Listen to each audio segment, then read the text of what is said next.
tal, jóvenes cachimbos? Los saluda el profesor Rolando Rocha del curso de habilidad verbal, nuevamente para poder abordar el tema de inferencias el día de hoy.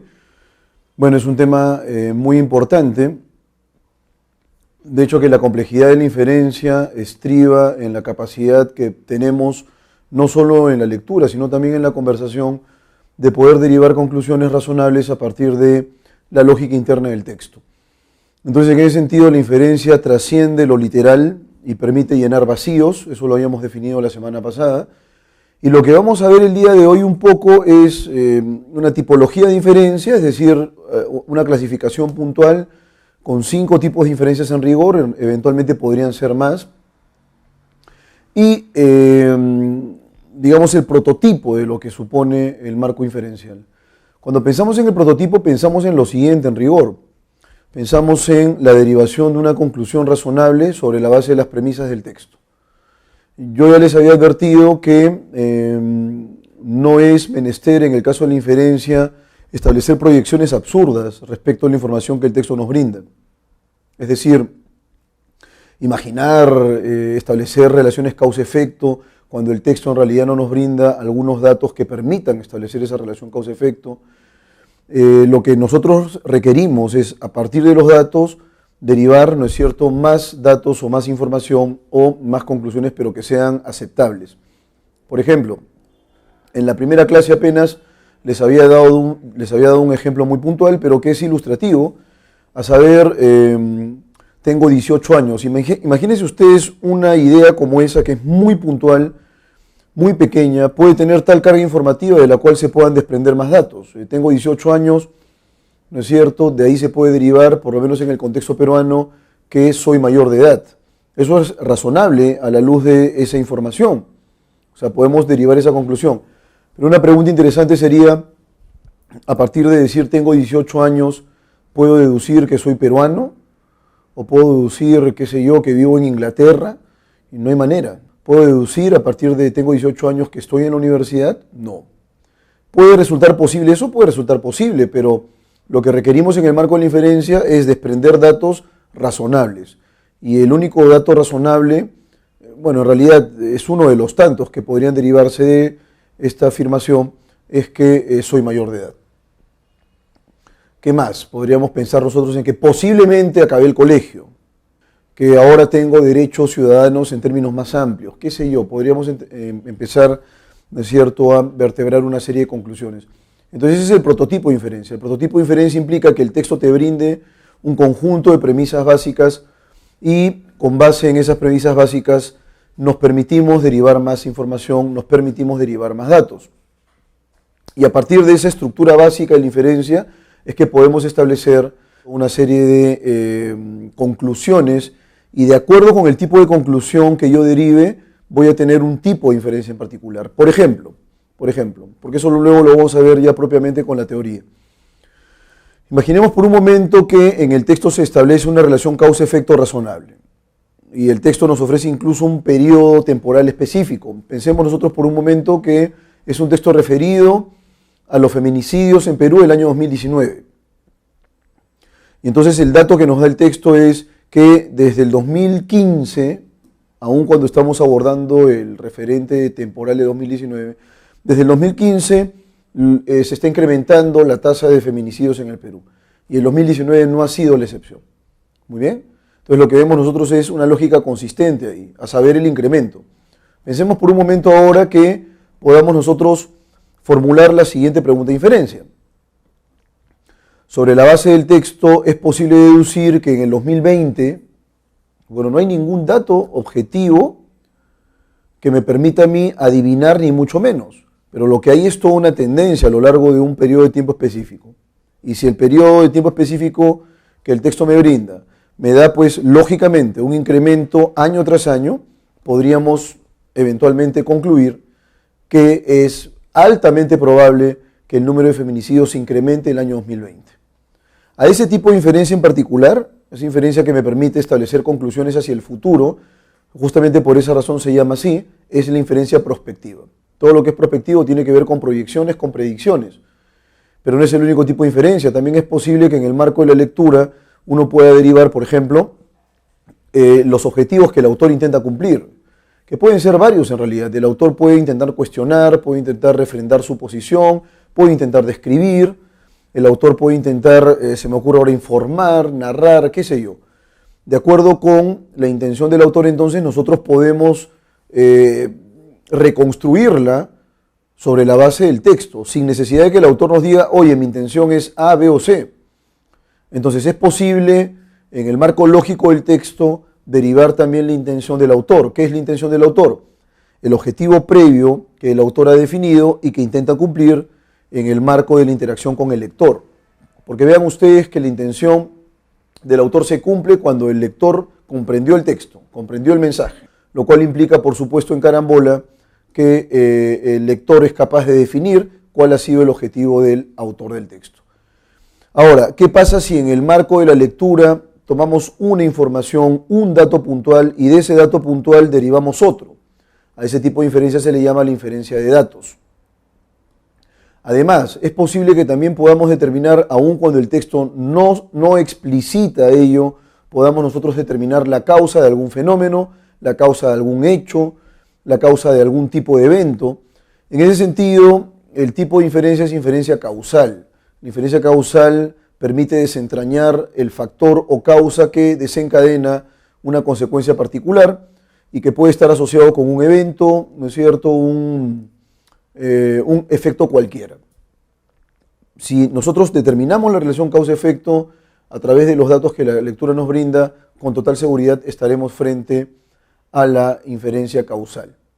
La inferencia de marco, por ejemplo, es una inferencia que está asociada con el tema central. Cada vez que ustedes han desarrollado una pregunta por el tema central, con total seguridad han estado frente a una inferencia de marco. Como ustedes pueden ver, la inferencia es un mecanismo, una herramienta cognitiva muy poderosa para quienes leen y también para quienes interactúan a través de una lengua, porque nos permite justamente obtener más datos, llenar vacíos, multiplicar las conclusiones posibles, siempre sobre una base lógica que es el conjunto de parcelas informativas que la conversación o el texto nos brinda.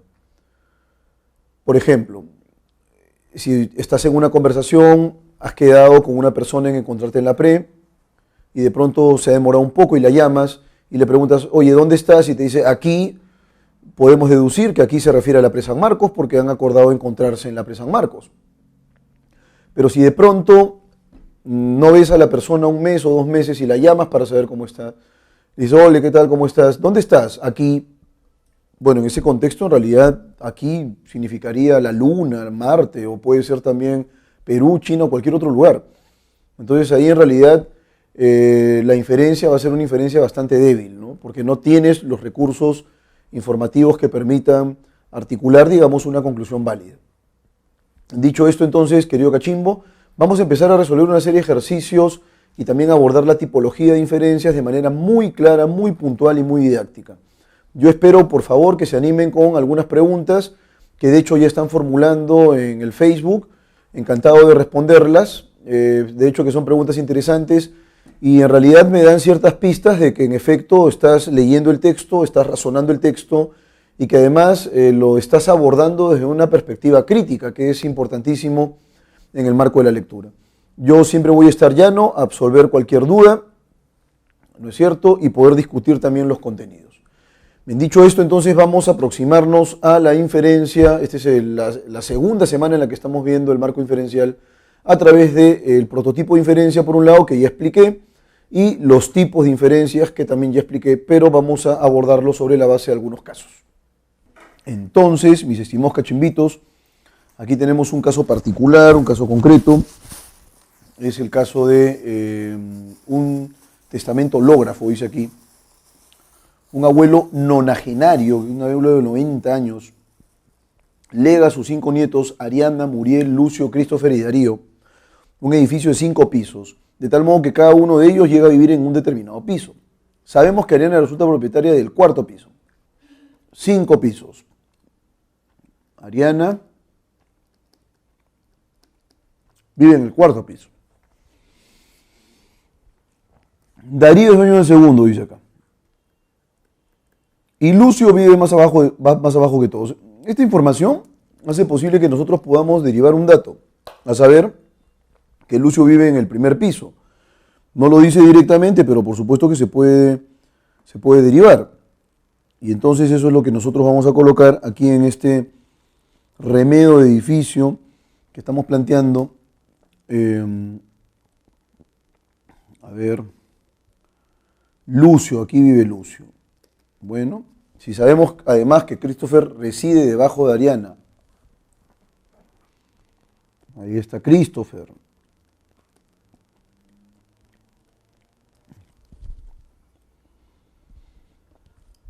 Se deduce necesariamente que Christopher vive debajo de Darío, falso. Christopher vive en el tercero, Darío en el segundo.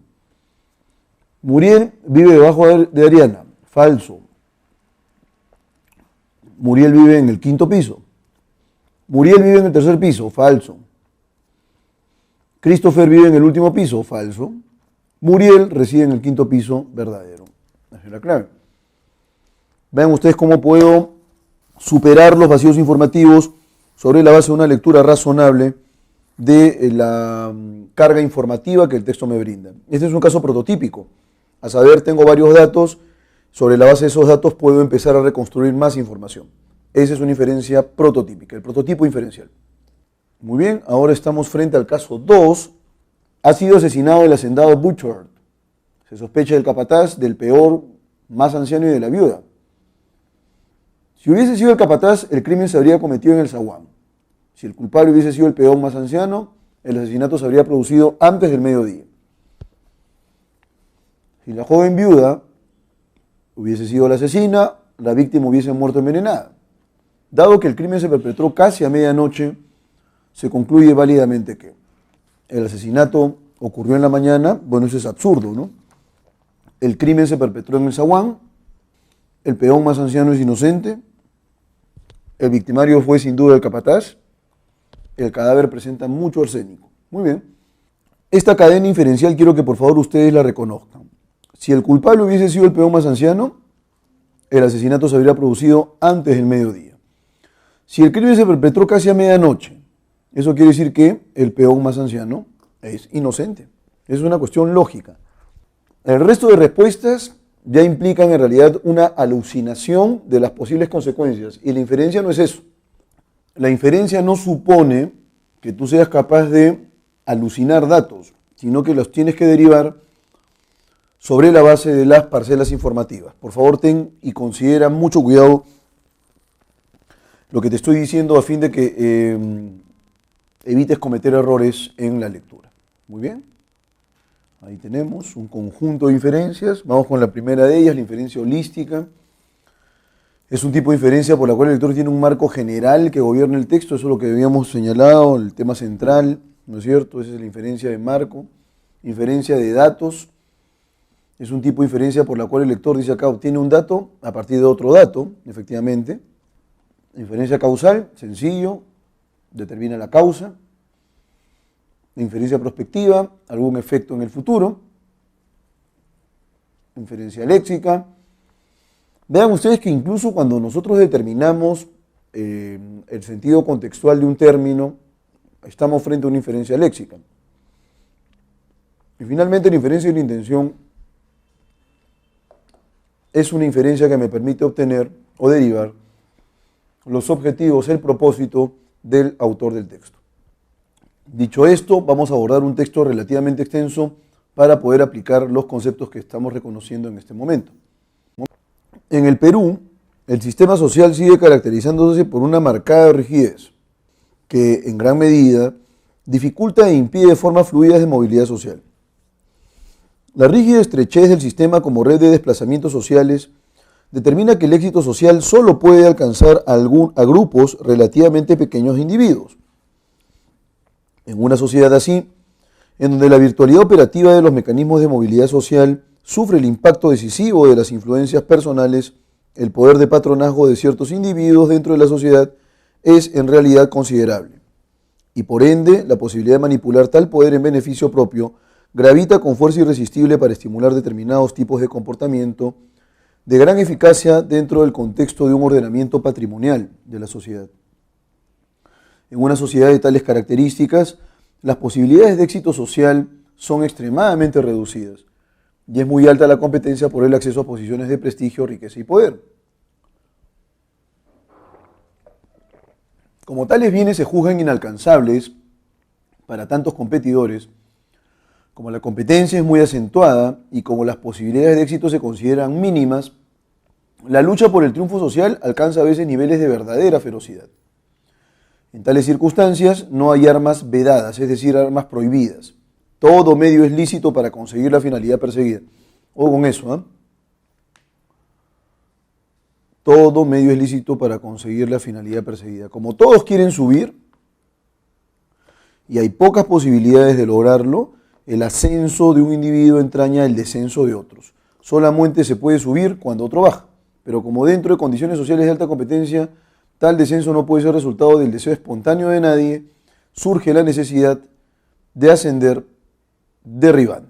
En síntesis, dentro de tal contexto social, para tener éxito, es preciso traerse abajo a otros individuos. A este deseo desenfrenado por subir se le denomina en el Perú arribismo.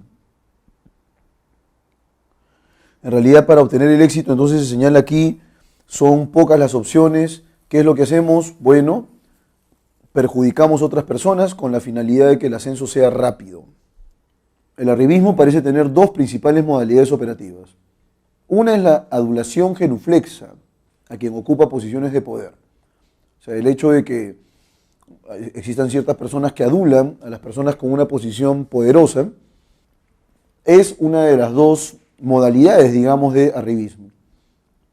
Es el lamebota, el chupamedias, en términos coloquiales. En el habla popular, tal modalidad constituye el sobe. Por eso se dice sobón, ¿no? Se soba al superior, al influyente, al poderoso, a quien puede dispensar favores y apadrinar el ascenso social.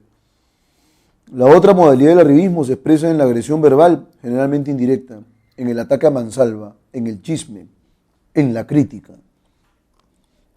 destructiva, en el chiste peyorativo con efecto mordaz y de doble intención. En el habla popular esto se denomina raje.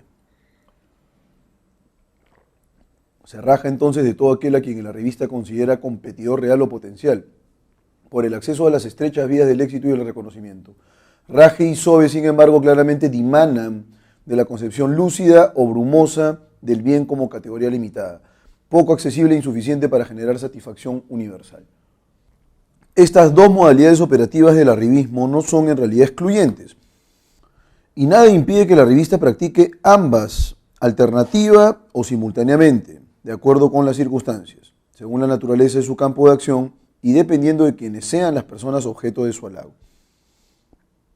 Eventualmente entonces podría el arribista utilizar cualquiera de las modalidades. ¿Cuáles son? Adular en exceso a personas de poder, lo que se conoce como el sobe, y a este adulador se le conoce como sobón, y la otra es hablar mal de las personas que son tus objetivos. Esto se le llama raje, rajar de las personas, hablar mal de ellas, generar ciertos conflictos. Por aquí, dice aquí en el texto, quiero que ustedes por favor vean, raje y sobe, dice sin embargo claramente, dimanan de la concepción lúcida o brumosa del bien como categoría limitada. ¿Qué es dimanar? Dimanar es provenir, y eso es lo que voy a colocar aquí. Proviene. Listo. Proceder, provenir, ¿no es cierto? Originarse. Estas dos modalidades operativas del arribismo no son en realidad excluyentes, dice, eso es una cuestión importante. Y nada impide que la revista practique ambas, alternativos simultáneamente de acuerdo con las circunstancias, según la naturaleza de su campo de acción, y dependiendo de quienes sean las personas objeto de su halago o de su diatriba. La preferencia por una de las modalidades señaladas no descarta en consecuencia la posibilidad de utilizar la otra. El ditirambo, una persona influyente, suele en efecto llevar aparejada la diatriba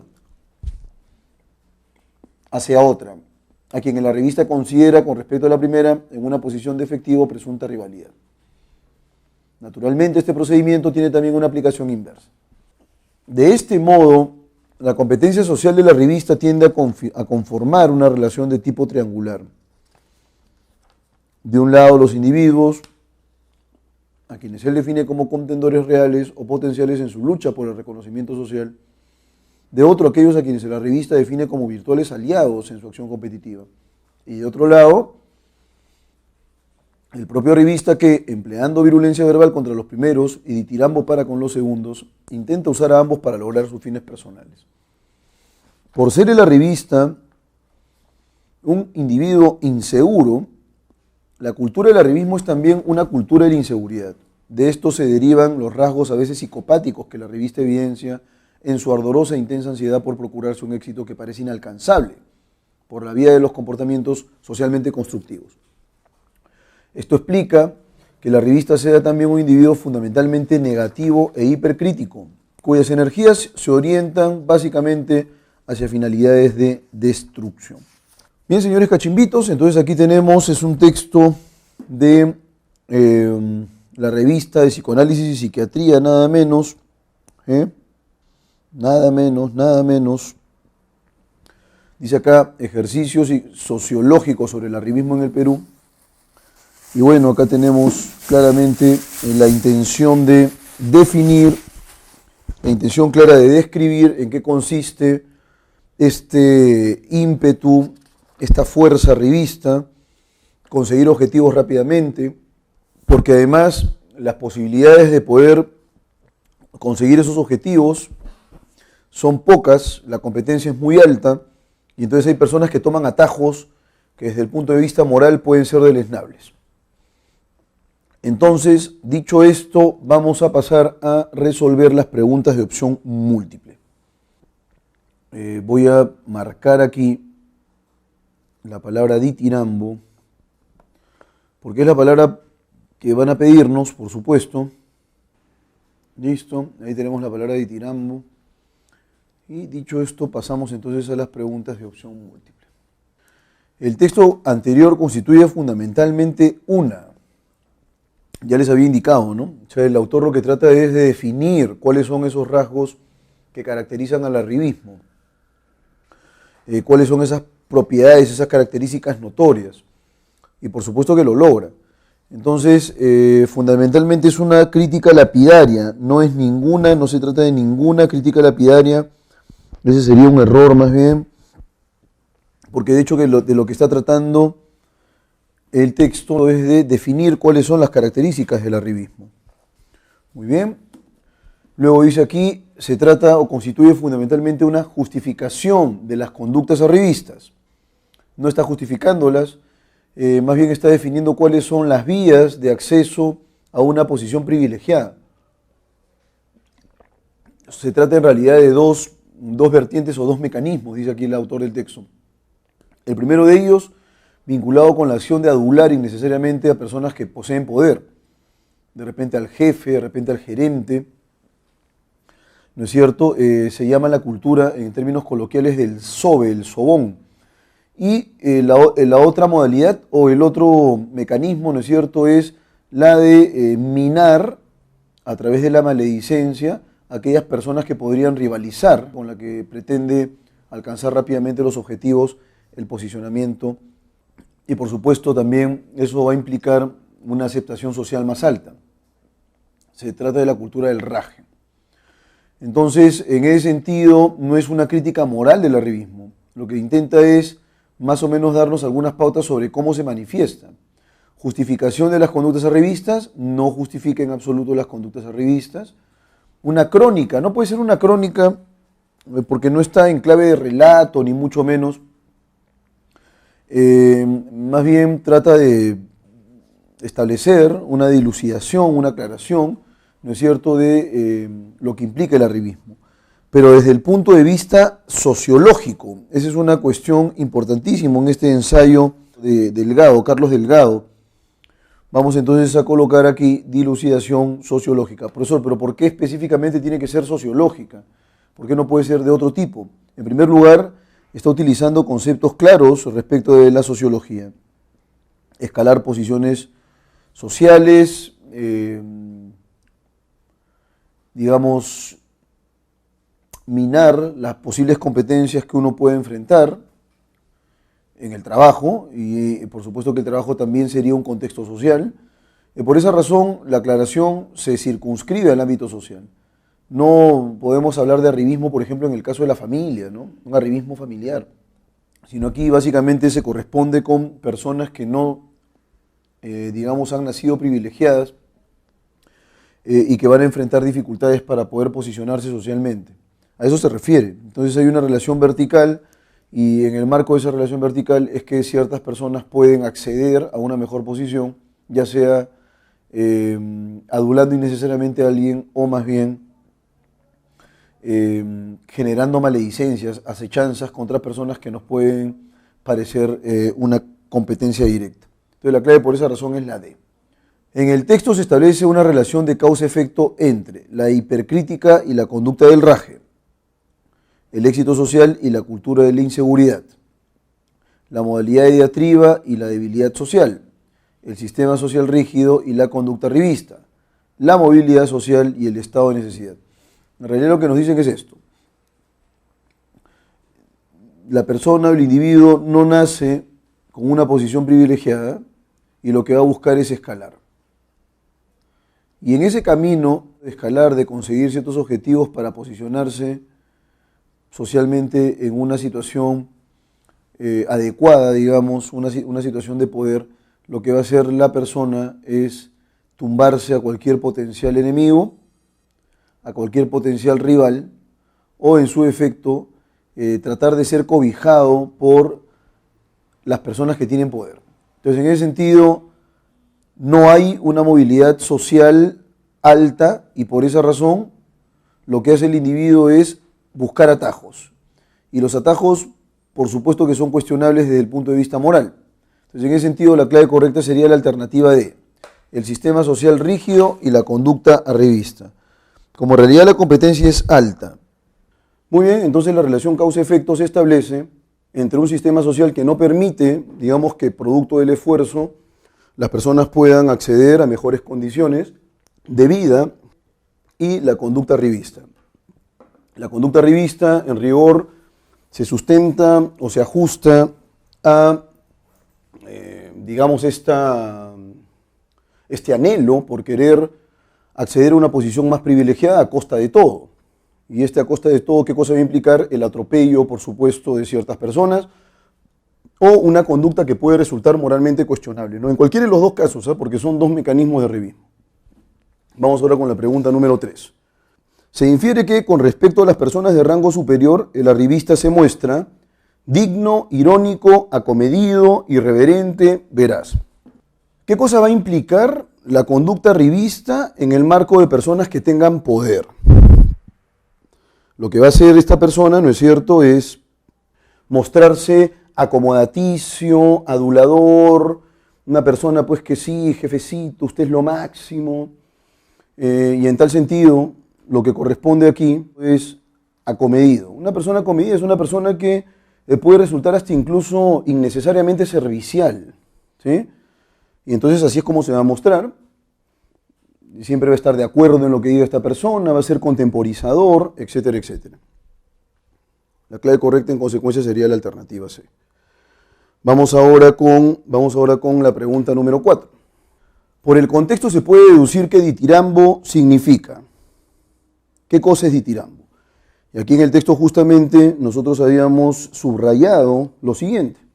El propio arribista que empleando virulencia verbal contra los primeros, es decir, contra la competencia, y ditirambo para con los segundos, es decir, digamos una adulación innecesaria para aquellas personas que tienen poder. Intenta usar a ambos para lograr sus fines personales. Claro, las personas que están en una posición de poder van a permitirles escalar rápidamente y las personas que compiten contra él, por supuesto que a través de la maledicencia, el raje, podrían eventualmente salir del camino, dentro de esta visión que tiene, ¿no es cierto?, el arribista. Entonces, ¿qué entendemos por ditirambo? ¿Qué significa? Encomio exagerado, crítica sutil, ironía retórica, aprecio sincero o elogio moderado. La clave correcta sería la alternativa A, encomio exagerado. Si se quisiera poner un título para la actitud arribista, ¿cuál de las opciones resulta más pertinente? Quien a hierro mata, a hierro muere. Piensa mal y te equivocarás. A quien madruga Dios ayuda. El que cae otorga o el fin justifica los medios. La clave correcta, ya que se trata de acceder a beneficios a costa de todo, incluso pisoteando gente, lo que corresponde aquí es la alternativa E como clave correcta. El fin justifica los medios. 6. Se infiere del texto que el arribismo como conducta social desaparecerá en el Perú. ¿En qué casos? ¿Cuándo desaparecerá el arribismo en el Perú? Cuando los mecanismos de movilidad social sean más rígidos. Más bien deberían ser más flexibles los mecanismos de movilidad social.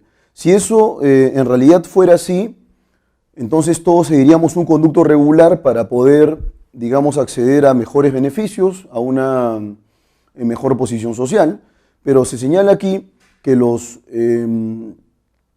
estamos frente a un sistema social que es bastante riguroso y rígido, y eso impide, por supuesto, que haya movilidad social, ¿no? Que una persona que ha tenido un origen modesto pueda escalar, pueda tener una posición más holgada.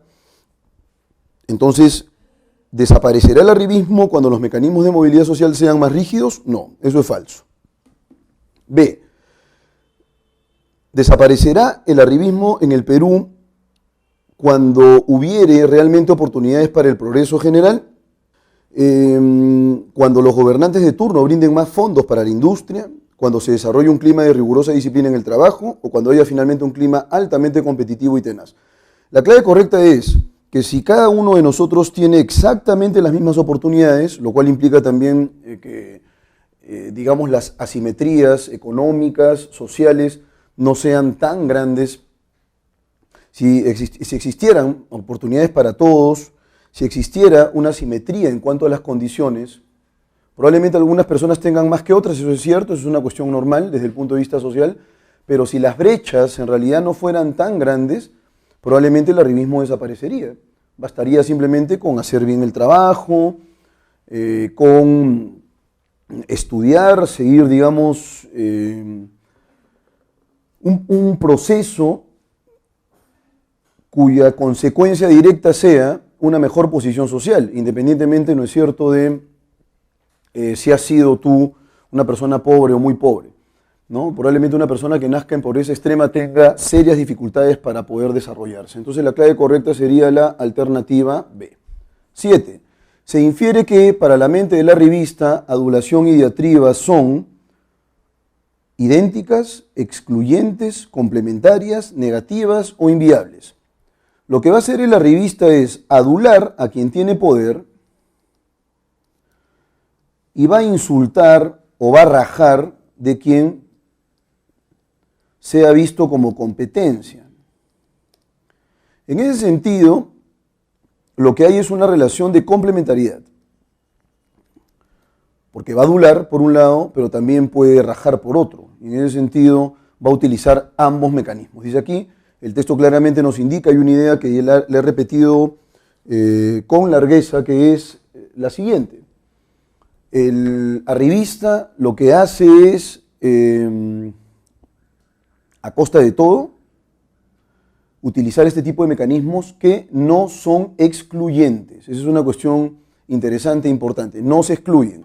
Puedes utilizar ambos finalmente con la finalidad de obtener los objetivos definidos. Finalmente, el objetivo supremo para la revista, ¿cuál va a ser? El objetivo supremo va a ser el conseguir una posición social, ¿no es cierto?, holgada.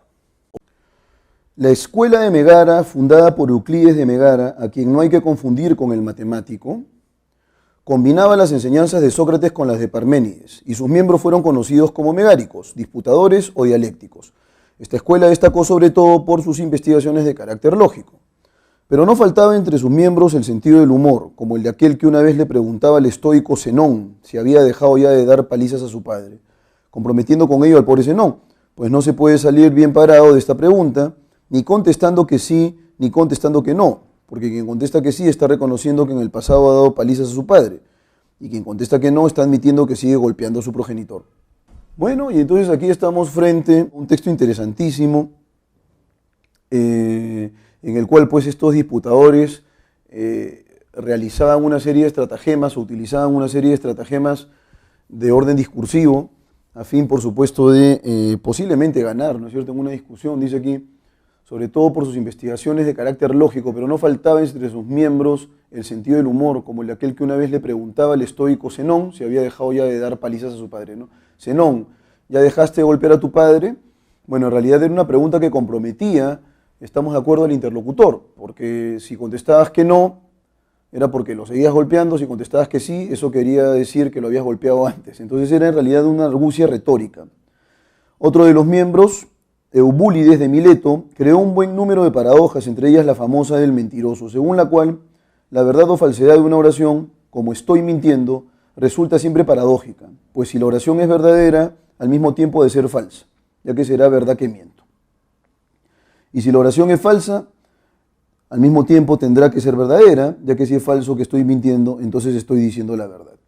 También parece ser el autor de argumentos como el silogismo bicornuto: tienes lo que no has perdido. No has perdido dos cuernos, por ende tienes dos cuernos. Es en realidad un silogismo bastante gracioso, pero tenemos en realidad una serie de paradojas ahí que finalmente son trampas lógicas, ¿no? Son trampas discursivas.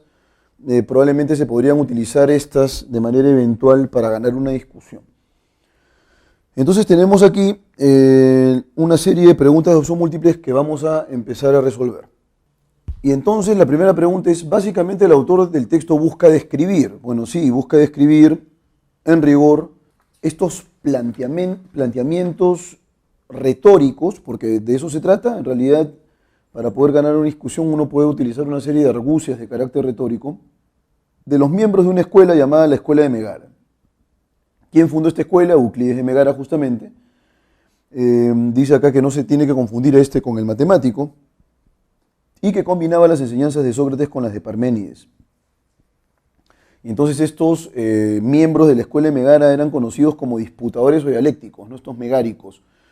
Y podían ellos, a través de ciertas trampas en la argumentación, poner en aprietos al contendor de turno. Y entonces, ¿qué describe? ¿El humor, según las anécdotas de los antiguos filósofos griegos? No.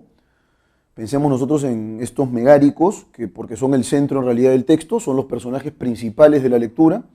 El carácter falso, el carácter falaz de los argumentos de los humoristas griegos, tampoco esa es la clave, porque trata acerca de la escuela megárica.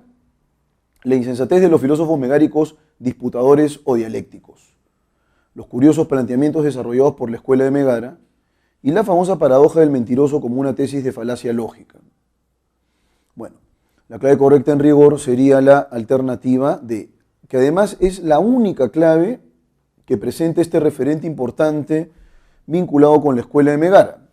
Según el texto podemos calificar un enunciado como paradójico. ¿En qué casos? ¿En qué casos podríamos nosotros calificar un enunciado como paradójico, como contradictorio? Cuando la experiencia determina su falsedad, cuando nos conduce a una contradicción, cuando es imposible probarlo lógicamente, cuando su verdad o falsedad son difusas, es decir, son opacas, y cuando delinea una argumentación falsa, una argumentación falaz. Es paradójico cuando implica en sí contradicción. Por ejemplo, tienes lo que no has perdido. No has perdido dos cuernos, por ende tienes dos cuernos. Bueno, ahí hay en realidad una cuestión paradójica, ¿no? La clave correcta sería la alternativa B, entonces, nos conduce a una contradicción. Porque dice acá en el texto claramente: estoy mintiendo, resulta siempre paradójica, pues si la oración es verdadera al mismo tiempo de ser falsa, ya que será verdad que miento. Y si es verdad que estoy mintiendo, entonces a su vez tiene que ser verdadera, porque si estoy mintiendo estoy diciendo la verdad. Es paradójica esa afirmación. 3.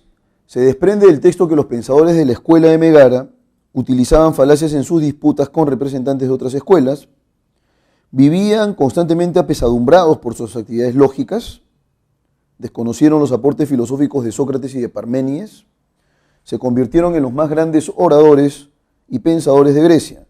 Consideraban que toda discusión filosófica terminaba en una paradoja.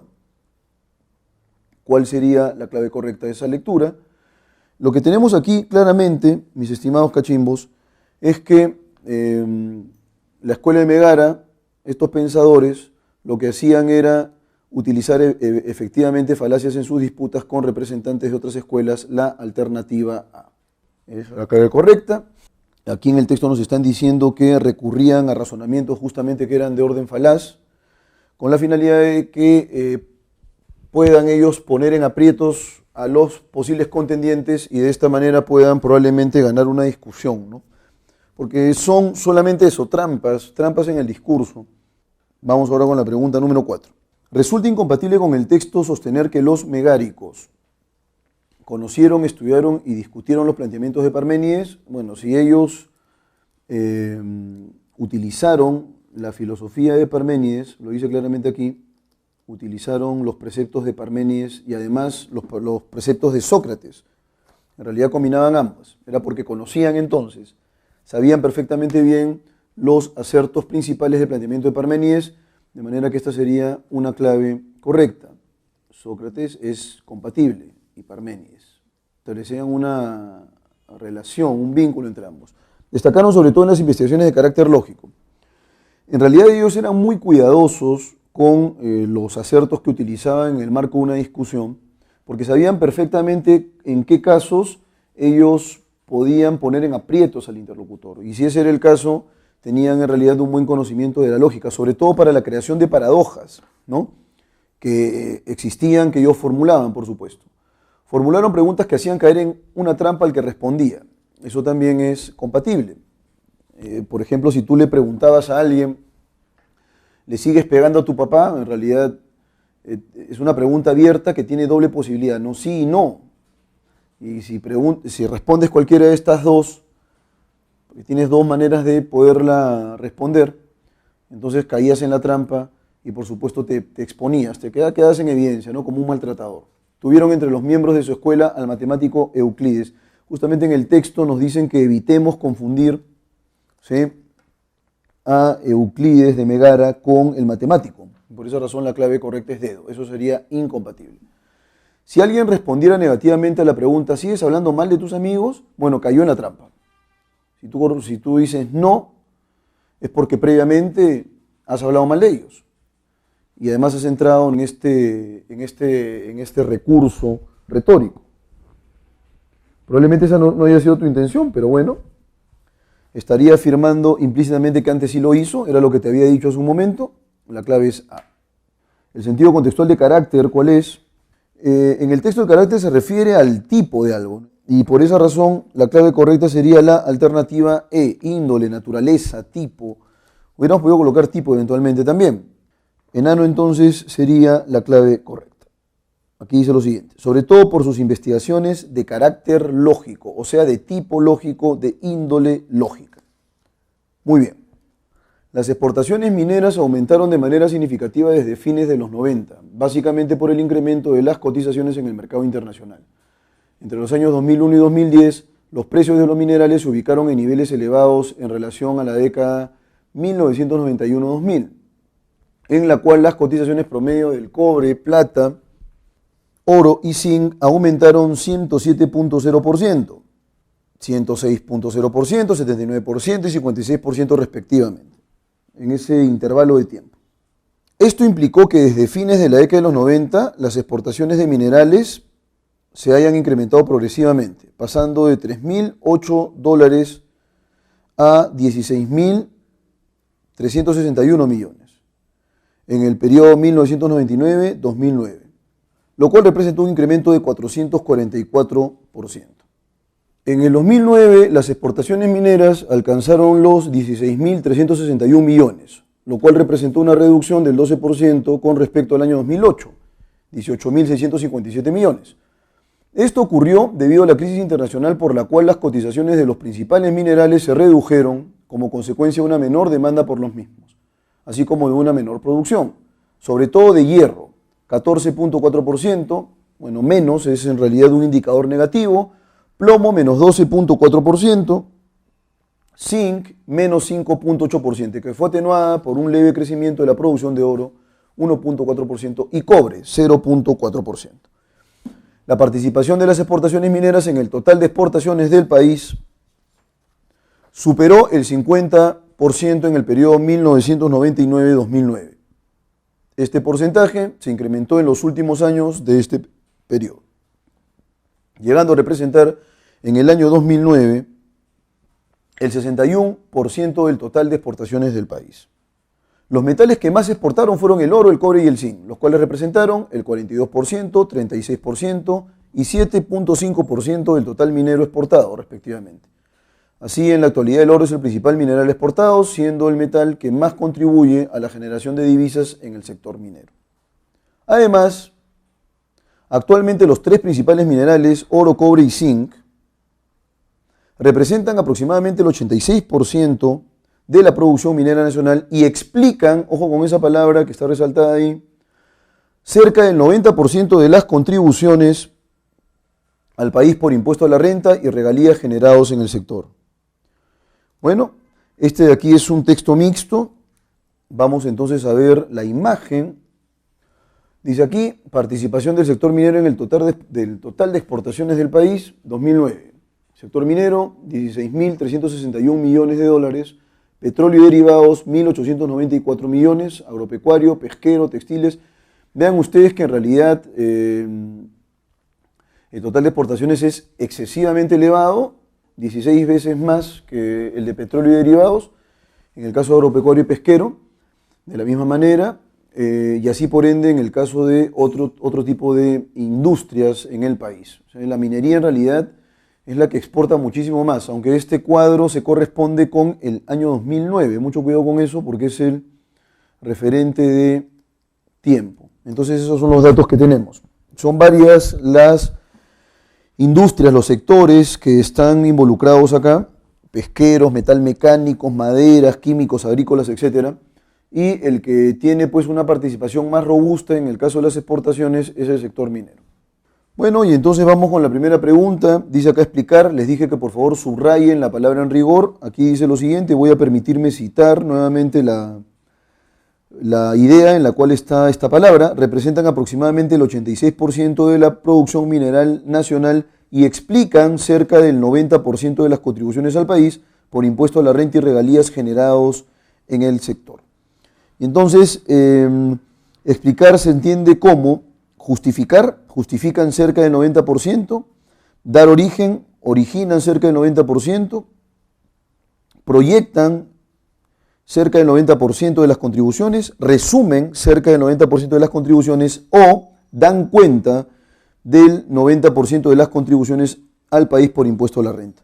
En realidad se refiere en rigor a un hecho del cual se puede encontrar una causa, ¿no? Y la causa se está explicitando en el texto. En el texto se plantea cuál es el origen de, la razón por la cual se explica el 90%, o perdón, la razón por la cual el 90% de las contribuciones al país por impuesto a la renta y regalías ha sido generado justamente por este sector. Entonces, en ese sentido, ya que tiene un valor explicativo, provee de una razón en concreto, permite reconocer cuál es la causa, la clave correcta sería dar cuenta. ¿Cuál sería la intención principal del autor? Esta es una pregunta de inferencia también. Vamos con la alternativa A, explicar las causas que provocaron la disminución de las exportaciones mineras en el año 2009, informar el extraordinario incremento de las exportaciones mineras en el periodo 2001-2010, resaltar la importancia de las contribuciones de las exportaciones mineras al erario nacional entre 2001 y 2010, reconocer la competitividad y la preferencia que gozan los minerales peruanos en el mercado internacional y promover la producción y la exportación de minerales, especialmente las de oro, cobre y zinc. Acá hay una cuestión fundamental. La cuestión fundamental es que el autor del texto lo que hace es ofrecer datos, tanto en la imagen como en el texto lineal. Si lo que se está haciendo es una dación de datos, se están ofreciendo una serie de datos puntuales asociados o vinculados con la industria minera. Lo que se corresponde entonces aquí es un texto de carácter expositivo. Y todo texto de carácter expositivo tiene la función de informar. La única clave posible en esos términos es la alternativa B. Y además, vean ustedes lo siguiente. Apenas en el primer párrafo hay una idea que es fundamental. Entre los años 2001 y 2010, dice aquí en el texto, los precios de los minerales se ubicaron en niveles elevados en relación a la década 1991-2000. Ese es el periodo de tiempo que se está planteando y vean ustedes que incluso la imagen, aun cuando se ciñe al año 2009, está dentro del intervalo de tiempo 2001-2010. Por esa razón, la clave correcta es la B. Y ya les he dicho que ustedes tienen que intentar establecer engarces significativos entre el texto y la imagen. Esa va a ser, digamos, la estrategia para poder abordar textos mixtos. Pregunta número 3. A partir de lo ocurrido con las exportaciones de minerales en el año 2009, se deduce que, alternativa A, la ley de la oferta y la demanda aún tiene plena vigencia, el incremento de la producción de minerales perjudica la cotización de estos, las cotizaciones de los minerales en el mercado internacional tienden a la baja. ¿Cómo van a tender a la baja si aquí estamos hablando de 16.361 millones de exportaciones, lo que da en total, juntando a todos los sectores, un 60.9%? O sea, es realmente una exportación profusa. El incremento de la producción de minerales perjudica la cotización de estos. Las cotizaciones de los minerales en el mercado internacional tienden a la baja. Eso es falso. Los periodos de bonanza en la exportación minera tienen un límite de 10 años. Bueno, en realidad no. Acá lo que hay es básicamente pues desde el año 2000 incluso hay pues un intervalo en el cual podemos avisorar un aumento. La rentabilidad de la producción de minerales está sujeta a factores exógenos, es decir, a factores externos. Lo que se está señalando, ¿no es cierto?, es que los precios se redujeron respecto al año 2008, en el año 2009, debido a la crisis internacional. Esta crisis internacional lo que derivó, lo que generó, ¿no es cierto?, es una cotización menor. Entonces, de alguna manera, esta demanda de exportaciones va a estar ceñida o sujeta a cómo se va moviendo la economía en el mundo. Entonces, lo que hay ahí es que, de acuerdo con la crisis internacional, eso puede afectar en cierta medida las exportaciones de minerales. Y tiene sentido. Imagínense una potencia que esté pasando por un periodo de recesión. Bueno, las compras van a ser menores, de hecho. Por esa razón, la clave correcta en la pregunta 3 sería la E. La rentabilidad de la producción de minerales está sujeta a factores externos. Eso es exógeno. Vamos a tomar nota de esa palabra. Exógeno es externo. ¿Sí? Pregunta número 4. Pregunta número 4. Veamos qué nos depara esta pregunta. Es incompatible con la información que provee la tabla afirmar que el valor de la exportación minera en 2009, pese a haber menguado, es superior al de los otros productos juntos. La agricultura ocupa un gran porcentaje de trabajadores, pero tiene poca incidencia en el valor de las exportaciones. Los datos refutan concluyentemente que el Perú se puede considerar como un líder en el sector agroexportador. La economía del Estado peruano es sólida, pues recauda de la exportación minera un mínimo anual de 13.361 millones. Y finalmente, la exportación de minerales no metálicos tiene incidencia mínima en el total de exportaciones. Estos 16.361 millones que aparecen aquí en la tabla, ojo con eso porque es importante, se refiere al total de exportaciones del país, total de exportaciones, lo cual no equivale a decir que existe una recaudación de la exportación minera de 16.361 millones. Es el total, insisto, de exportaciones en el país. Eso es una cuestión diferente. Entonces, en ese sentido, la clave correcta es la alternativa D. Eso es incompatible. Nuevamente, no son 16.361 millones de recaudación, sino de el número total de exportaciones. A eso asciende. La clave es D. 5. Si la cotización de los principales minerales experimentara una drástica caída, una caída sensible, notoria, en el mercado internacional, probablemente se revertiría con un aumento significativo de la producción de estos minerales. La generación de divisas en el sector minero podría crecer gradualmente. Los exportadores acumularían estos minerales en espera de un mejor precio. La producción de minerales no metálicos aumentaría en más del 400%. Y la actividad de las minas de estos metales mermaría y habría desocupación. Efectivamente. Veamos, esto es una cuestión directa, no hay mucho que ver. Si hay un aumento digamos, en el mercado internacional, una mayor demanda de minerales, la demanda es mayor, lo que se va a incrementar también son los puestos de trabajo, va a haber más trabajo.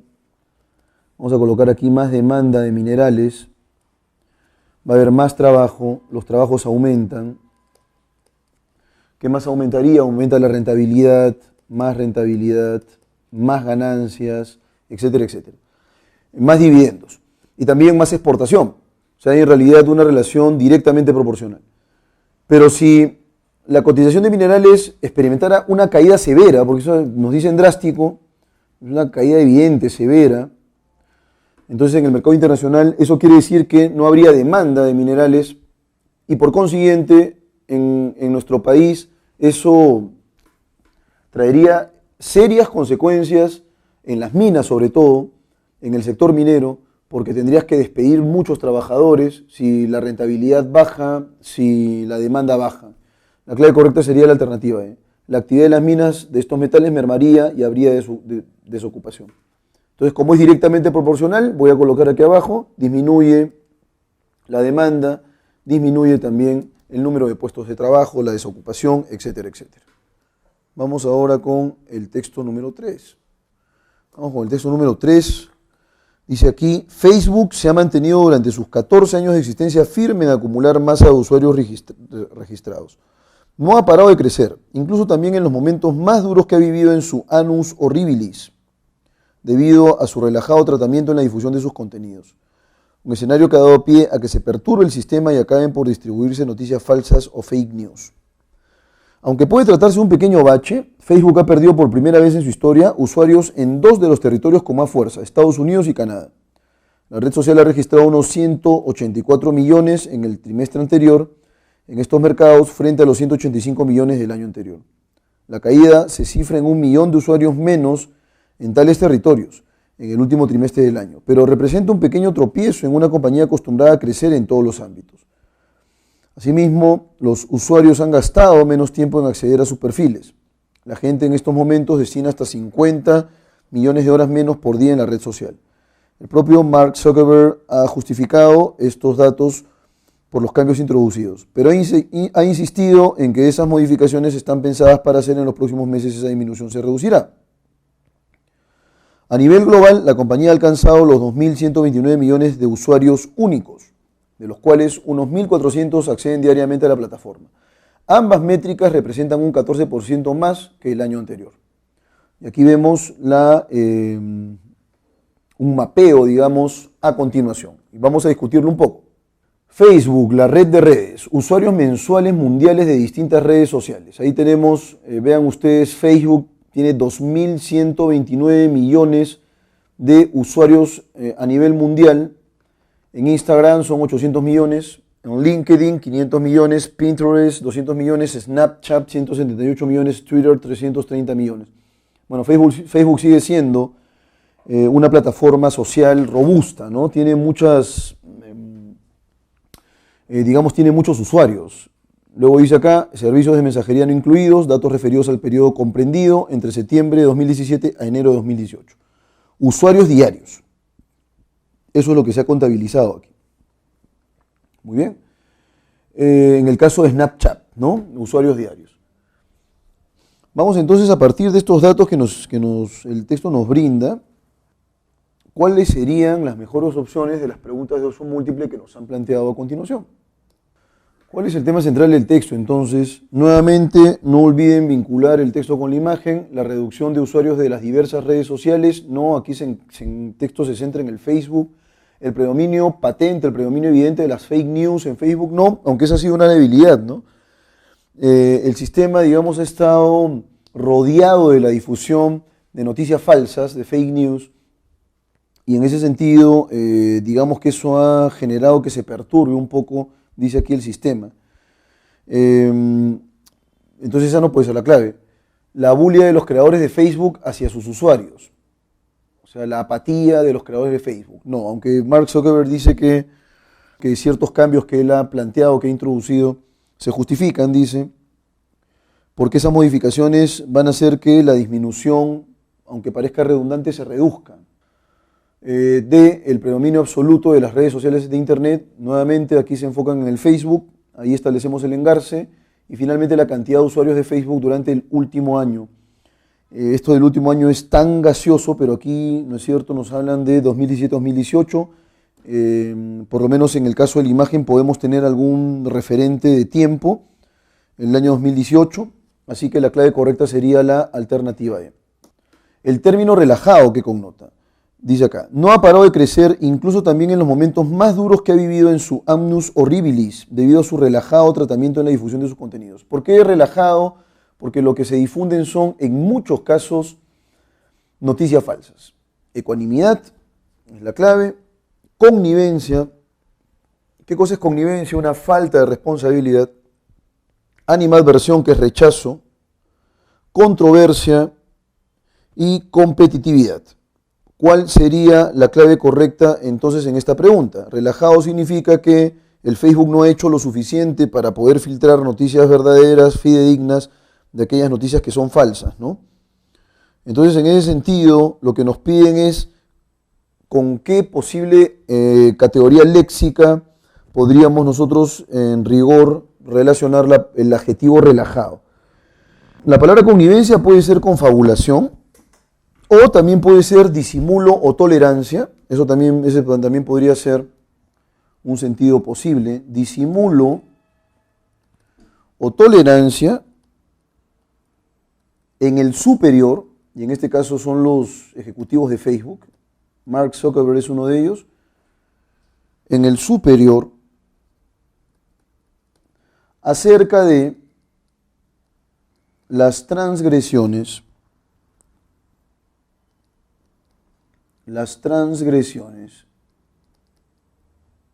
que cometen los subordinados. Muy bien, y entonces por esa razón la clave sería la B, porque a pesar de que prolifera la información falsa en el Facebook, digamos que en rigor, la cabeza del Facebook, que es Mark Zuckerberg, no ha hecho lo suficiente como para poder filtrar estos contenidos, ¿no? Y luego dice aquí que este es un escenario que ha dado pie a que se perturbe el sistema y acaben por distribuirse noticias falsas. Ese es el asunto. Entonces la clave correcta sería la alternativa B. Vamos ahora con la pregunta 3. Determine cuál o cuáles de los siguientes enunciados guardan compatibilidad con el texto considerado en su integridad. Snapchat es una aplicación utilizada más asiduamente que Pinterest. ¿Eso es verdadero o es falso? Nos están pidiendo aquellos que son compatibles. Eso sería falso, ¿no? Snapchat tiene 178 millones, Pinterest tiene 200 millones y así va subiendo. LinkedIn 500, Twitter 330, Instagram 800 millones. Entonces eso sería abiertamente falso. En todas las redes sociales se difunden aleves bulos constantemente. Eso también es falso. ¿Qué cosa es un bulo? Es una falsa noticia, un engaño. Entonces la clave, la número 2 sería falsa, es incompatible, porque aquí se señala que es en el Facebook en rigor. El uso de Facebook ha sufrido una fuerte mengua en el mundo entero. Eso también es falso. Dice que incluso en este periodo de traspiés lo que nosotros evidenciamos es un aumento, aunque parezca medio contradictorio. La cantidad de usuarios de Facebook supera a la de las demás redes. Esa es la única aseveración compatible, ¿no? Efectivamente, Facebook tiene 2.129 millones en comparación con las demás plataformas sociales que no llegan ni siquiera a 1.000 millones, ¿no? Entonces la clave correcta es la alternativa de solo 4. Se colige del texto sobre la reducción del número de usuarios de Facebook que los creadores de Facebook se encuentran alborozados, o sea, se encuentran felices. ¿Eso podríamos deducir? No. Mark Zuckerberg se encuentra alarmado por este suceso. Y digamos que veamos lo siguiente. Ha habido una reducción, perfecto. Mark Zuckerberg no ha hecho nada por combatir las noticias falsas. Es como si no le interesara, porque finalmente lo que tengo yo son usuarios. Pero ahora ha habido una reducción de 1 millón más o menos en Canadá y en Estados Unidos. Perfecto, es 1 millón. La pregunta es, ¿él se ha quedado impasible? ¿Se está imperturbable frente a este hecho? La respuesta es no, porque lo que está haciendo él es una serie de modificaciones, lo cual implica que para él por lo menos va a tener una consecuencia directa en la disminución de usuarios. O sea, él lo que quiere es impedir que los usuarios o el número de usuarios siga disminuyendo. Y él cree en realidad que va a poder combatir contra eso. Entonces, ¿Mark Zuckerberg se encuentra alarmado por este suceso? Sí, por esa razón ha reaccionado. Nada menos que 1 millón, por más que tengas 2.000 millones o poco más, que se te reduzca 1 millón en realidad es considerable. Por lo menos dentro de lo que sospecho yo concebirá el creador de Facebook. Pero vamos a repasar las otras claves. Ha sido imprescindible que Facebook cambie de dueño, no ha cambiado de dueño, sigue siendo Mark Zuckerberg, así que esto sería falso. Es un hecho sin precedentes ocurrido en todo el mundo. No es en todo el mundo en rigor, ha sido básicamente en 2 países, donde ha habido pues una disminución notoria. Se debe al notorio incremento de una red como Twitter. Twitter en realidad ni siquiera tiene el mismo alcance de Instagram, que tiene 800 millones, Twitter tiene 330 millones apenas, así que eso sería falso también. Y con ello cerramos la clave B. La clave B es la clave correcta. Luego, si desde un inicio Facebook hubiese controlado rigurosamente las informaciones que se brindan en su imponente red.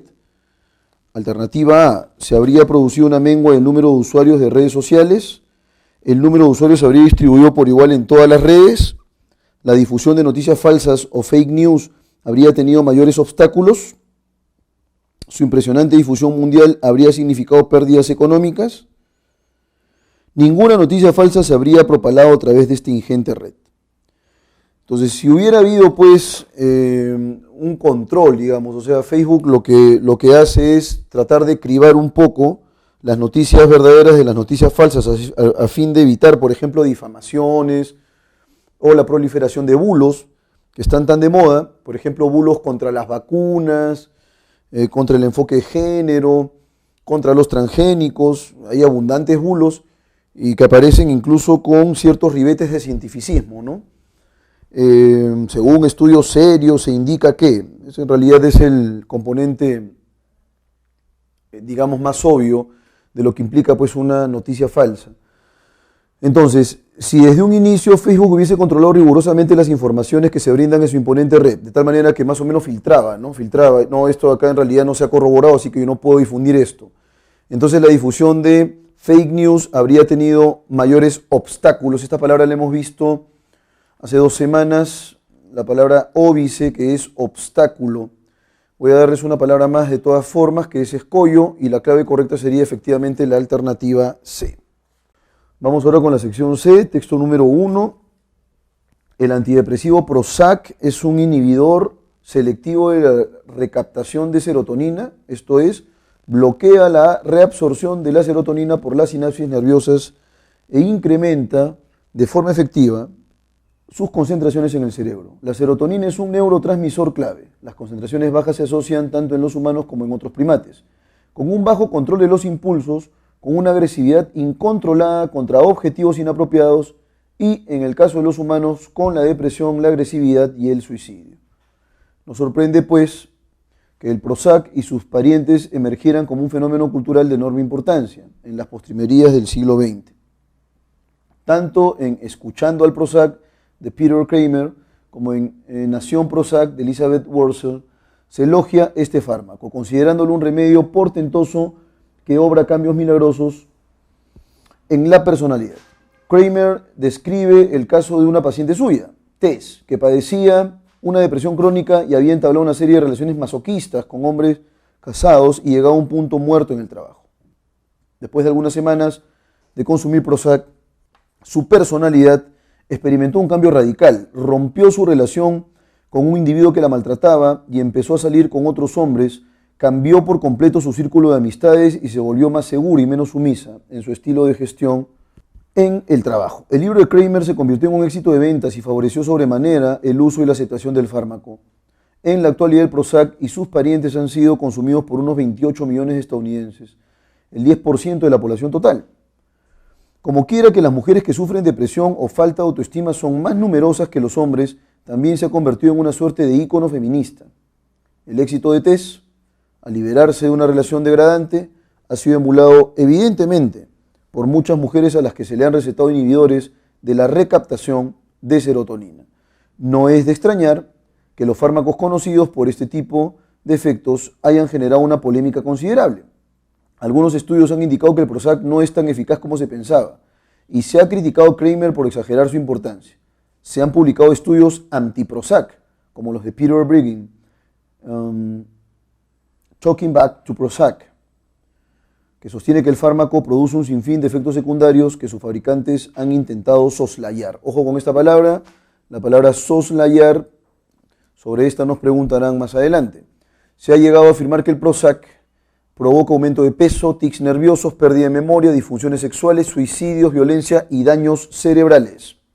Puede muy bien suceder que con el tiempo el Prozac siga el mismo camino que antipsicóticos como la toracina y deje de ser considerado una panacea, debido a unos efectos secundarios a largo plazo que apenas se conocían cuando se lanzó el fármaco. Entonces, ¿cuál sería la alternativa correcta? fundamentalmente el texto presenta una crítica de Escuchando al Prozac de Peter Kramer. En realidad se enfoca en el antidepresivo Prozac, no en el texto de Peter Kramer, Escuchando al Prozac. Una descripción del Prozac como panacea psiquiátrica. Lo que tenemos en realidad es esto. Una primera aproximación al Prozac como un remedio efectivo contra casos de depresión severa, ¿sí? Y por otro lado también, digamos, polarizando un poco la información del texto, lo que encontramos aquí en los últimos párrafos es que el Prozac, contrariamente a lo que se cree según ciertos investigadores, ¿sí?, como Peter Breggin, que es otro investigador en realidad, se ha podido demostrar que el Prozac desencadena una serie de efectos secundarios que son terribles, ¿no? Muchos de ellos, la pérdida de memoria, por ejemplo, aumento de peso, disfunciones sexuales, suicidios, violencia, y en ese sentido tenemos una especie de matiz en el texto, ¿no? Por esa razón la B no puede ser la clave. Argumentos a favor y en contra del antidepresivo Prozac. La clave correcta sería la alternativa C. Más que argumentos sería, digamos, afirmaciones a favor y en contra, porque el texto solamente expone nada más estas posiciones que están confrontadas, ¿no? Esta tensión respecto del uso del Prozac. Y ahora nos piden por la palabra soslayar, que está aquí en el penúltimo párrafo. Quiero que por favor se enfoquen en el término. Dice lo siguiente acá. Sostiene Peter Breggin que el fármaco produce un sinfín de efectos secundarios que sus fabricantes han intentado soslayar, es decir, los fabricantes del Prozac que lo han erigido como el remedio del siglo, como un remedio efectivo además, han soslayado estos efectos secundarios, que por supuesto son negativos. Nos piden aquí cuál sería el antónimo de pasar por alto, y el antónimo de pasar por alto es mostrar. Pero claro, si tú muestras la evidencia de que el Prozac es negativo, ya no va a ser un éxito. Si los efectos negativos secundarios atribuidos al Prozac se debieran a otros factores, se podría concluir que, es decir, no estoy seguro, una mala alimentación, o sea, tú consumes Prozac, pero tienes que, digamos, asegurarte una buena alimentación, de pronto hacer deporte, tienen que ir, digamos, de la mano, o no consumir, por ejemplo, alcohol. Entonces, si se llegara a demostrar que los efectos secundarios atribuidos al Prozac en realidad están vinculados con otros factores, no con el Prozac, se podría concluir que Tess mintió al hablar bien del fármaco. El Prozac es un fármaco muy recomendable. Bueno, en realidad cae de madura esa alternativa, ¿no? Si los efectos secundarios que se le atribuyen al Prozac, por ejemplo, el aumento de peso, el suicidio, la disfunción sexual, etcétera, etcétera, se debe a otras causas y no al Prozac, entonces no habría manera de poder objetar la efectividad de este remedio, de este fármaco. En tal sentido, la clave correcta sería la alternativa B. El Prozac es un fármaco muy recomendable. Esa es la clave correcta. Alternativa C, el fármaco no combate ninguna enfermedad. La serotonina no es tan clave como se cree. El Prozac no puede ser un icono femenino. Aquí la palabra icono en rigor tendría que estar con una tilde, ¿sí? Vamos con la pregunta número 4. Resulta incompatible con el texto señalar que, alternativa A, el Prozac garantiza altos niveles de serotonina, los hombres se deprimen menos que las mujeres, la toraxina presenta efectos secundarios peligrosos. Vamos en primer lugar con la primera aseveración. El Prozac garantiza altos niveles de serotonina. Sí, eso es cierto, eso es perfectamente válido. Lo dice claramente aquí en el primer párrafo. La serotonina es un neurotransmisor clave. Las concentraciones bajas de este neurotransmisor se asocian con, por ejemplo, la agresividad, con la depresión, con el suicidio. Y el antidepresivo Prozac es un inhibidor selectivo de la recaptación de serotonina, ¿no? Esto es, bloquea la reabsorción de la serotonina por las sinapsis nerviosas e incrementa de forma efectiva sus concentraciones en el cerebro. Entonces hay una alta concentración de serotonina en el cerebro y funcionamos bien. Muy bien. Las concentraciones bajas entonces de serotonina implican este tipo de conductas de las que ya hemos hablado. Los hombres se deprimen menos que las mujeres, también lo señala aquí en el penúltimo párrafo. ¿Sí? En el antepenúltimo párrafo. Como quiera que las mujeres sufren depresión o falta de autoestima, son más numerosas que los hombres. Bueno, entonces aquí la clave B también sería la clave correcta. La toracina presenta efectos secundarios peligrosos. ¿Eso es compatible o es incompatible? Dice lo siguiente acá. Puede muy bien suceder que con el tiempo el Prozac siga el mismo camino que antipsicóticos como la toracina y deje de ser considerada una panacea debido a sus efectos secundarios. Eso quiere decir que la toracina presenta efectos secundarios y probablemente por eso se ha prohibido. El Prozac fue muy pernicioso para la paciente Tess. Esa es la clave incompatible. Más bien Tess mejoró muchísimo, se señala aquí en el texto, tuvo una mejora pues bastante envidiable y esa en realidad fue la carta de presentación de la autora, o del autor, perdón, del texto Escuchando al Prozac, Peter Kramer, para poder volverlo un éxito mundial.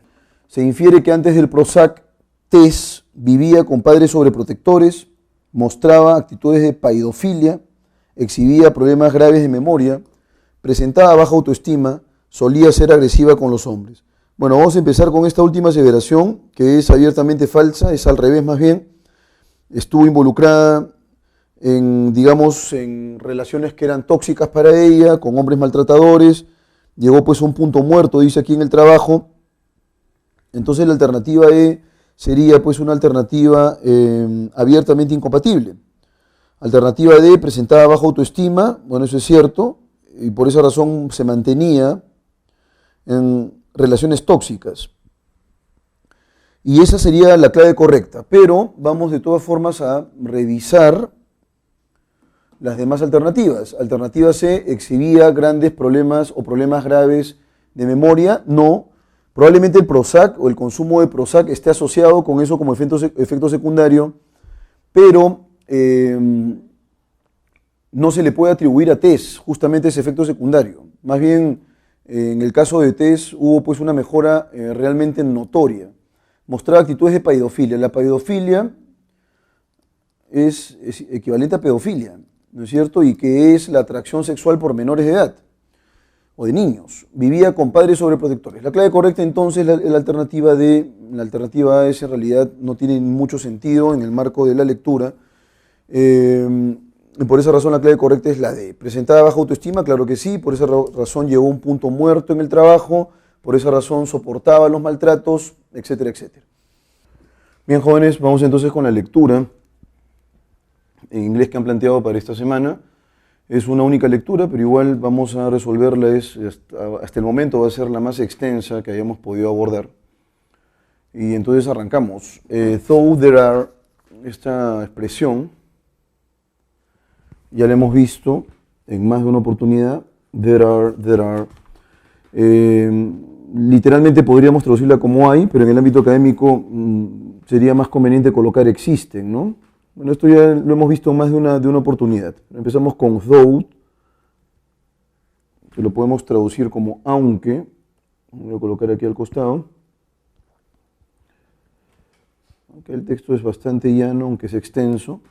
Aunque existen, dice aquí, aunque hay 600 millions cars on the planet, 600 millones de carros en el planeta, and counting y contando.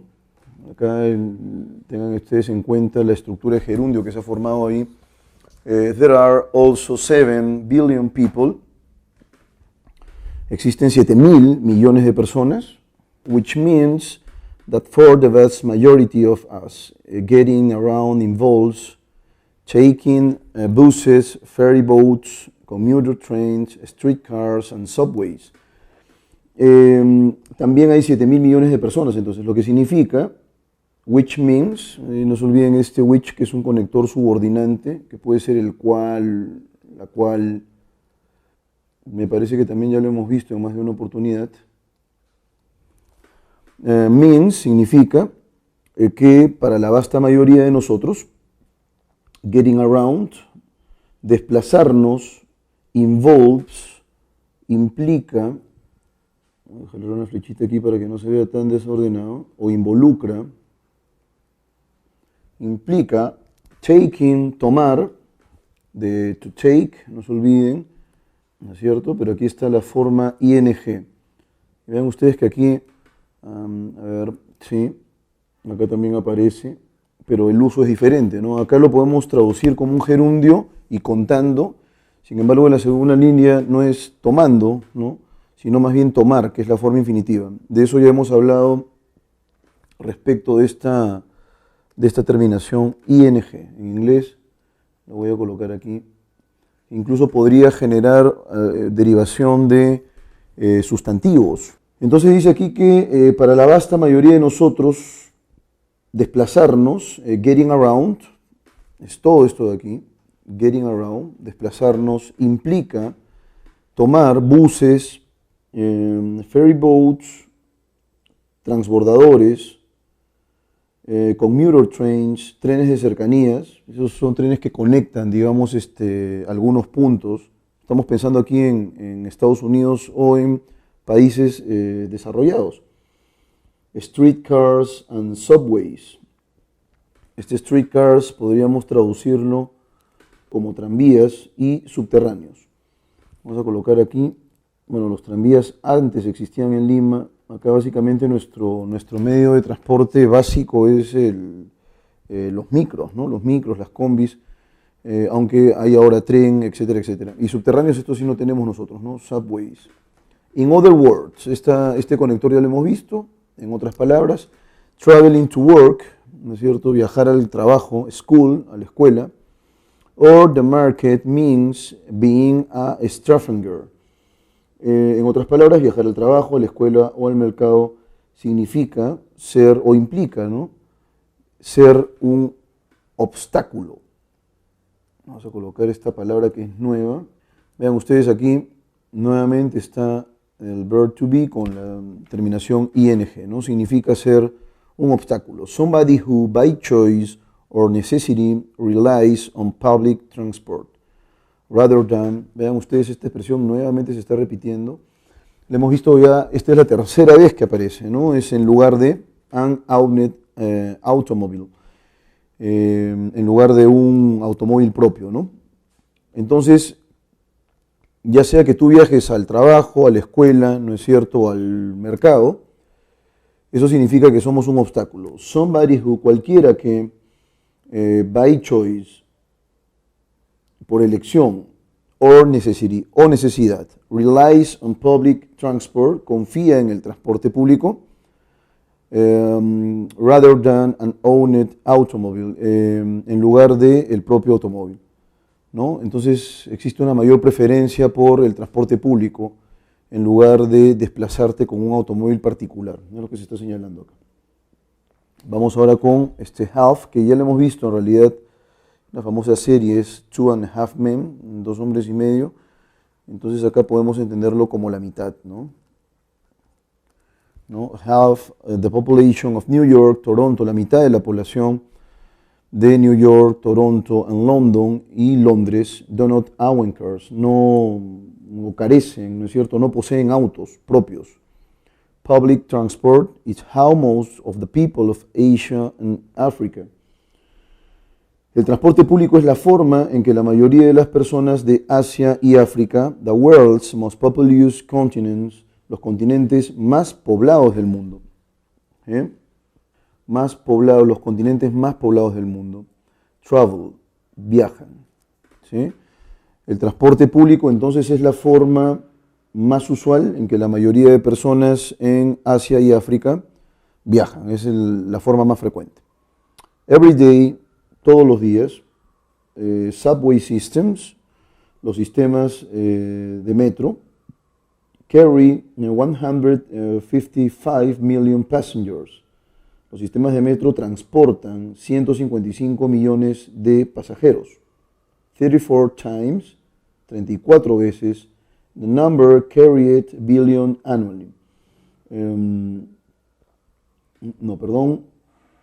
34 times the number carried by all the world's airplanes. 34 veces el número transportado por todos los aviones del mundo, dice aquí, ¿no? Me parece que este verbo ya lo hemos visto también, pero lo vuelvo a colocar, que es to carry. Este es el participio pasado, que significa transportar, ¿no? Por los aeroplanos o los aviones de todo el mundo.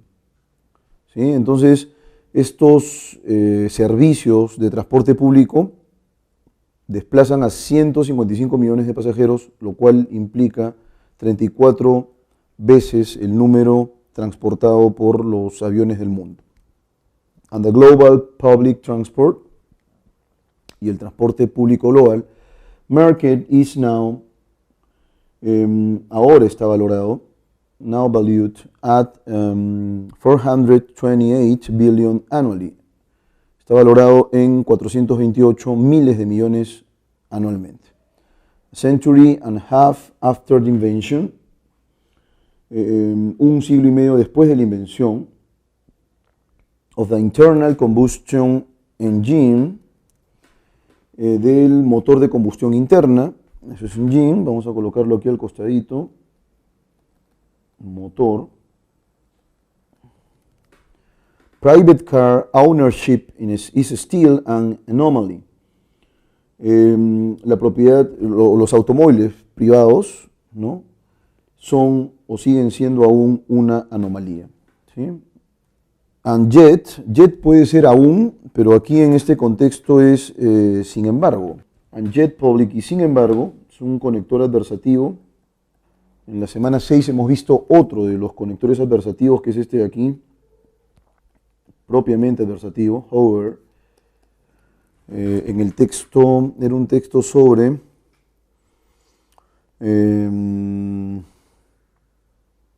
era sobre dar regalos, ¿no? Un texto sobre dar regalos en la semana 6. Habíamos visto este however, de los que recuerdes, pero aquí también este yet, que puede significar un aún, un todavía, en ciertos contextos, aquí más bien funciona como un conector adversativo. And yet public transportation, in many minds, y sin embargo, el transporte público, en muchas mentes, eso es literalmente, en muchas mentes, aunque esto lo podríamos traducir como para muchos, is the opposite of glamour, es lo opuesto al glamour. A squalid last resort for those with one too many impaired driving charges. Un último recurso, squalid. Esto podría traducirse como sórdido, ¿no? Indecente, ¿no? Acá en realidad se refiere a un recurso poco decoroso, ¿no? Poco decoroso es como si fueras pues un misio, una cosa así, ¿no?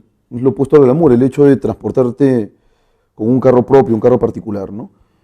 ¿Sí? Es lo opuesto al glamour. Entonces, un último recurso sórdido, for those, para aquellos,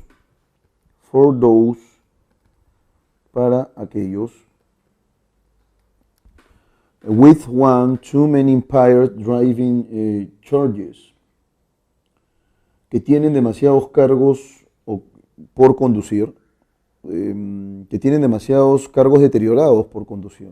Too poor to afford insurance, demasiados pobres para pagar un seguro.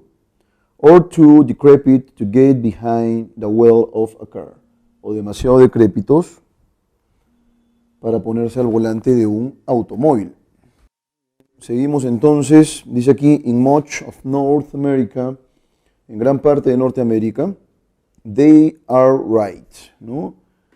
Están en lo correcto, es decir, tienen razón. Taking transit is a depressing experience. No es tomar el tránsito, aquí es, digamos, enfrentar, experimentar el tránsito, es una experiencia depresiva, ¿no es cierto? Deprimente. Es una experiencia deprimente. Anybody who has waited for too long on a street corner for the privilege of boarding a lurching. Cualquiera que haya esperado demasiado tiempo en una esquina por el privilegio de subir o de abordar un autobús lleno de gente, ¿no? Overcrowded bus or restless luggage onto subways and shuttles to get to a big city airport. O cargarse equipaje en el metro y el transporte para llegar a un gran aeropuerto de la ciudad. Knows that transit of this continent tends to be underfunded. Tiende a ser insuficiente, mal entendido y mal planeado. Knows that transit, of this continent tends to be underfunded, ill-maintained and ill-planned. Este ill, que aparece acá como una especie de prefijo, es ausencia de, ¿no? Es como un adversativo, lo que indica contrario a, ¿no? Mal planeado, estamos de acuerdo, mal mantenido, pésimamente planeado. Given the opportunity, who wouldn't drive? Dada la oportunidad, ¿quién no conduciría? Hopping in a car almost always gets you to your destination more quickly. Saltando en un automóvil casi siempre lo lleva a su destino más rápidamente. It doesn't have to be like this. No tiene que ser así. No tiene por qué ser como esto, literalmente es eso, ¿no? Don't write, public transport can be faster. El transporte público puede ser más rápido. More comfortable, más cómodo. And cheaper than the private automobile. Más barato que el automóvil privado. In Shanghai, German made. En Shanghai, hecho en Alemania, dice aquí, ¿no? German made, hecho en Alemania. Magnetic levitation trains, los trenes que, digamos, se deslizan de manera suspendida, ¿no? En rieles elevados, ¿sí? Hechos o fabricados en Alemania. Scheme over elevated tracks at 266 miles an hour, sobre vías elevadas a 266 millas por hora. Whisking people to the airport at a third of the speed of sound. Imagínense ustedes la tremenda velocidad, ¿eh? Y llevan a las personas al aeropuerto a 1/3 de la velocidad del sonido. Es como, no sé si habrán oído ustedes hablar de los trenes bala, por ejemplo, ¿no? O sea, son trenes que ni siquiera pisan el riel, ¿no? Es como si volaran, literalmente. In provincial French towns, en las ciudades de las provincias francesas, electric powered streetcars run silently on rubber tires. En las ciudades provinciales francesas, los tranvías eléctricos funcionan silenciosamente con neumáticos de goma. Vamos a colocar aquí neumáticos rubber. Bueno, silently es silenciosamente. Sliding through narrow streets along a single guide rail set into cobblestones. Deslizándose por calles estrechas a lo largo de un único riel de guía de adoquines. Esos cobblestones. From Spain to Sweden, desde España hasta Suecia. Wi-Fi equipped high-speed trains seamlessly. Los trenes de alta velocidad equipados con Wi-Fi se conectan with highly ramified metro networks. Se conectan a la perfección con las redes de metro altamente ramificadas.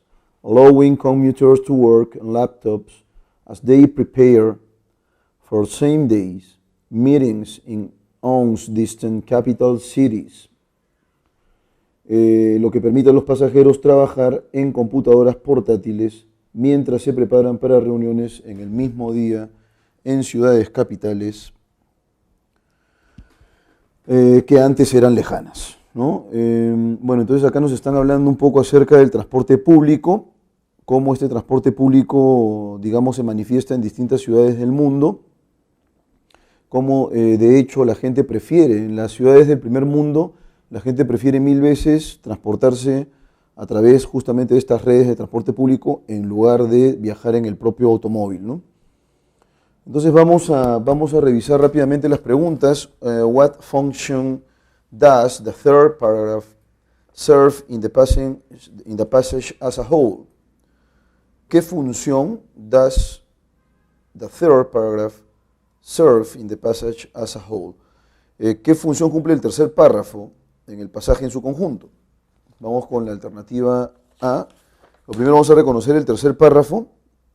¿Sí? El tercer párrafo es el que señala, y sin embargo para muchos el transporte público, and yet public transportation in many minds, para muchos, is the opposite of glamour, es lo opuesto al glamour. A squalid last resort for those with one too many impaired driving charges. Un último recurso, digamos, poco decoroso para aquellos que tienen demasiados cargos que conducir, too poor to afford insurance, demasiado pobres para pagar un seguro. O sea, en realidad el transporte público es para la gente que tiene pocos recursos, ¿no? Eso es lo que mucha gente sospecha. Sin embargo, en países del primer mundo, esa sería la excepción más bien. La regla es viajar en transporte público. Entonces, dice aquí, it acknowledges that the practice favored by the author of the passage has some limitations. Reconoce que una práctica favorecida por el autor del pasaje tiene ciertas limitaciones. It illustrates with detail the arguments made in the first two paragraphs of the whole passage. Ilustra con detalle los argumentos hechos en los primeros dos párrafos del pasaje completo, ¿no? De todo el pasaje. It gives an overview of a problem that had not been sufficiently addressed by the experts mentioned in the passage. Ofrece una visión general de un problema que no ha sido suficientemente abordado por los expertos mencionados en el pasaje. Bueno, aquí en el pasaje no nos hablan acerca de ningún experto en particular, o en todo caso se habla de cuestiones bastante genéricas, ¿no? Pero no se menciona ningún nombre de ningún experto en rigor, así que eso sería incompatible.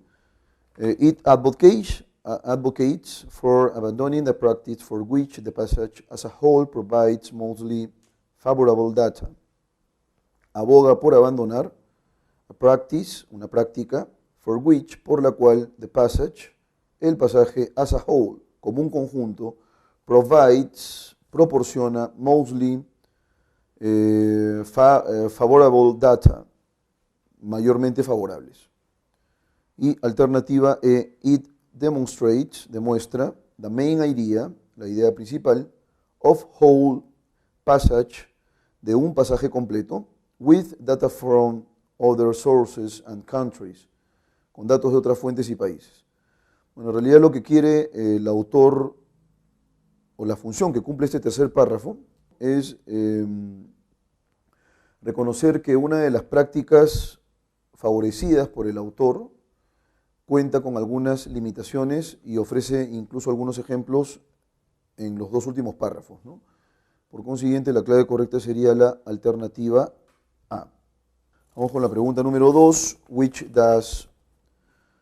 Which choice does the author refers? ¿A qué opción se refiere el autor? As an advantage, como una ventaja, of automobile travel, de viaje en automóvil, in North America, en América del Norte.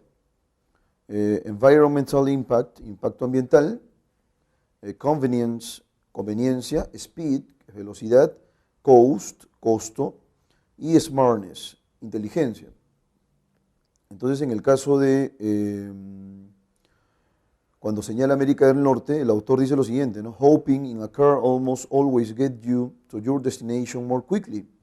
Y la palabra quickly justamente se refiere a la rapidez, ¿no? Rápidamente. Entonces, el término correcto aquí sería la alternativa C, speed. The central idea of the fourth paragraph, el cuarto párrafo, es un texto extenso, no tiene demasiados párrafos a diferencia de los textos que hemos venido desarrollando. Pero bueno, entonces en el cuarto párrafo el autor más bien propende a la idea de que el transporte público podría eventualmente ser mucho más rápido, ¿no? Dice acá, can be faster, puede ser rápido, more comfortable, más cómodo, and cheaper than the private automobile, y más barato incluso que el automóvil privado. Hemos visto una palabra también para barato, ¿sí? La semana 6, a propósito de expensive, que es caro, traten de buscar siempre también algún posible sinónimo en inglés y establezcan la relación. Entonces, la alternativa A dice several European countries, varios países europeos, excel, sobresalen, at public transportation, en el transporte público, like an adventure, como una aventura. Luego dice aquí, some public transportation systems, algunos sistemas de transporte público, are superior, son superiores, to travel, a los viajes, by private automobile, automóvil privado. Americans should mimic foreign public transportation systems when possible. Los estadounidenses deberían imitar los sistemas de transporte público extranjeros when possible, cuando sea posible.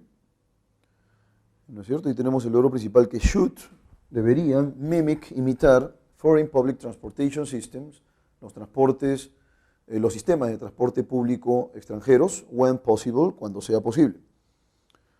Y la alternativa D, international public transportation, el transporte público internacional, is engineered, está diseñado for passengers to work while on board, para que los pasajeros trabajen a bordo. Literalmente es que trabajen mientras están a bordo, ¿no? The automobile industry, la industria automotriz of the world, del mundo, will suffer, sufrirá, a severe recession, una recesión severa, in the near future, en un futuro cercano, en un futuro próximo. Bueno, si nos están planteando aquí que en algunos países el transporte público es excesivamente veloz, nos hablan aquí, por ejemplo, del caso, ¿no es cierto?, en Shanghái, en China, existe un tren de levitación magnética hecho en Alemania. Entonces, digamos que la rapidez con la que se desplaza este tren es enorme, ¿no? Nos dicen aquí que funciona a 266 millas por hora y llevan a las personas al aeropuerto a 1/3 de la velocidad del sonido. Es una velocidad increíble. La clave correcta entonces sería la alternativa B. Algunos sistemas de transporte público son superiores para viajar que en lugar del automóvil privado, ¿no? A diferencia del automóvil privado, son muy superiores. Vamos con las dos últimas preguntas ya para cerrar este texto. As used in the passage, como es usado en el pasaje, en el fragmento, the present most nearly means. Dice que viajar en autobús, y bueno, ustedes probablemente hayan sentido esa experiencia, es completamente deprimente, ¿no? Intricate es intrincado, ominous, que es una palabra que se repite por tercera vez, que puede resultar ominoso, siniestro, dizing, mareante, powerful, es una palabra que hemos visto en la semana 6, que es poderoso, unhappy, infeliz. Depressing entonces es deprimente, en consecuencia de la clave correcta, literalmente ahí es unhappy, ¿no? Infeliz. Y this inferred that, se infiere que most people, la mayoría de las personas, use public transportation, usa el transporte público, are employed outside the home, son empleados fuera del hogar, and take public transportation to work, y toman el transporte público para trabajar. Alternativa B, nos piden lo que se infiere, are employed that take public transportation, son empleados que toman el transporte público, primarily, principalmente, in order to, este conector también lo hemos visto en la semana 6, a fin de, o para, vamos recordando un poco los conectores también, run errands, para hacer recados, use public transportation during the week, but use their private cars on weekends. Usan el transporte público durante la semana, sin embargo, usan sus carros privados los fines de semana, on weekends, ¿no? Durante los fines de semana. Use public transportation, usan el transporte público only until they are able to afford to buy a car. Usan el transporte público solo hasta que puedan comprar puedan adquirir un automóvil, un carro. Are employed by international enterprises without parking lots. Son empleados de empresas internacionales sin estacionamientos. Dice acá entonces, it is inferred that the most people, se infiere que muchas de las personas, quienes use public transportation, que usan el transporte público. La clave correcta entonces se refiere a la alternativa A. Trabajan fuera de casa, ¿no? Tienen un empleo fuera de casa.